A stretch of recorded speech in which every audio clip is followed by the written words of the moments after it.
All right, let's dive into one of the greatest puzzles of all time, the Voynich Manuscript. We're talking about a book written in a language that nobody knows, that has been driving the world's best and brightest minds absolutely crazy for more than 100 years. No, really, just think about that for a second. You find this incredible, ancient book. It's filled with this elegant, flowing script and these super detailed drawings, but you can't understand a single word. Not one. Well, that's not some sci-fi plot. It's the very real mystery of the Voynich Manuscript. And when I say it has stumped them, I mean it has totally, completely baffled them. The code breakers who cracked Nazi ciphers in World War II, they tried. Modern AI programs, they've taken a shot. The most brilliant scholars you can think of, they've all tried to pick this lock. And nothing. The door remains shut. So where do you even start with a mystery this deep? Well, you start by following the clues. And our first set of clues comes from the physical journey of the book itself through history. Okay, so here's what we know for sure. Radiocarbon dating tells us the vellum it's written on is from the early 1400s. Fast forward about 150 years, and it pops up in the court of the Holy Roman Emperor Rudolf II, a guy who was way into the occult.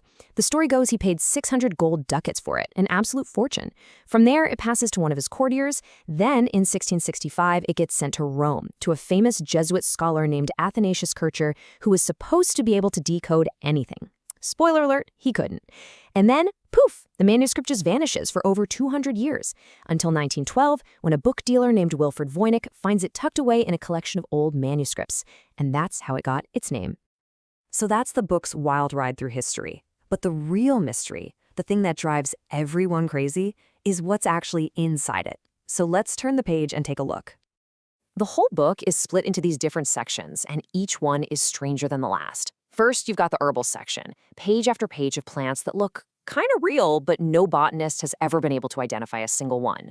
Then there's an astronomical section with all these zodiac wheels and cosmic diagrams. But then things get really weird in the balneological section. It shows these bizarre plumbing systems with dozens of naked women bathing in pools of green liquid. I mean, what is that? On top of that, you have pages that look like recipes and a final section packed with text and little stars in the margins. It's just bizarre. So a lot of people see all this weirdness and jump to one conclusion. It must be an alchemical text, right? I mean, it makes some sense. You see rainbows in there, and those can symbolize transformation in alchemy. But honestly, the arguments against this theory are way stronger. The biggest problem? It's almost entirely populated by women. A central idea in European alchemy was the conjunctio, the sacred union of male and female principles. You just don't see that here. In fact, a leading expert on the subject, Adam McLean, flat out said he's never seen an alchemical manuscript with the same imagery. So that theory is probably a bust. Okay, so if the pictures aren't giving us a straight answer, what about the writing itself? This is where modern science comes in, and things start to get really, really interesting. You see, for the longest time, everyone just assumed one person wrote this whole thing. But it turns out that's completely wrong. By using paleography, which is basically like handwriting forensics for old documents, researchers have proved that there wasn't just one author. There were at least 5 different people who wrote in this book, each with their own unique script. So how in the world do they know that? Well, medieval scribes had little habits, kind of like a poker player has a tell. This chart shows some of those tiny differences. Just look at how they form the letter N. Scribe 1 has this big, loopy flourish that ends way off to the left. Now, compare that to Scribe 4. Their flourish is super short and ends over on the right. These are the kinds of individual fingerprints that let experts tell these 5 writers apart clear as day.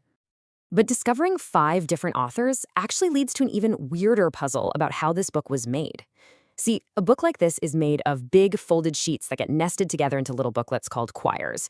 Normally, one scribe would finish a whole quire before passing it on, but not here. In the Voynich manuscript, different scribes worked on separate sheets, and then those sheets seem to have been shuffled together, almost like a deck of cards, before they were bound into a book. It's described as utterly atypical, and it means the page order we have today is probably not the original one.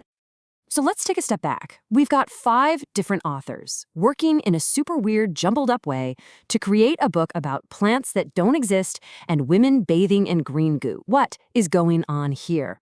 Now, every couple of years, somebody holds a press conference and announces, "I've done it. I've solved the Voynich manuscript." But the actual academic community is, let's just say, deeply unimpressed. This quote from Dr. Lisa Fagan Davis really says it all.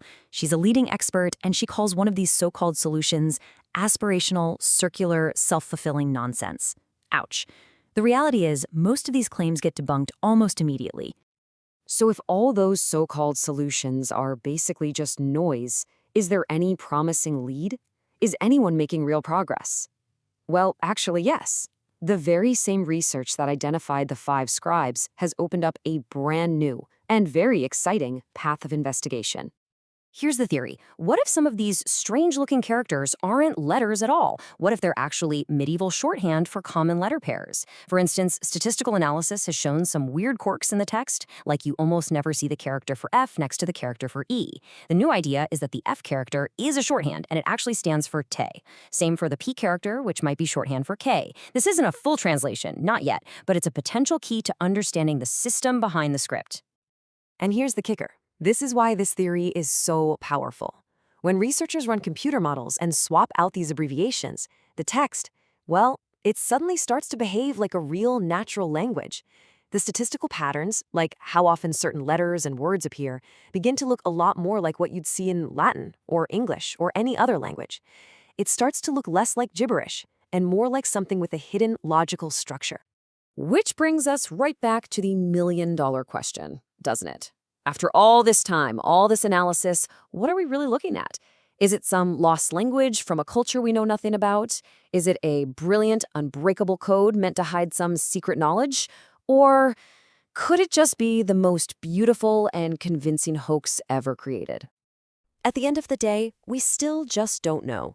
The Voynich Manuscript has kept its secrets locked away for 600 years. And you know what? Maybe that's its true purpose.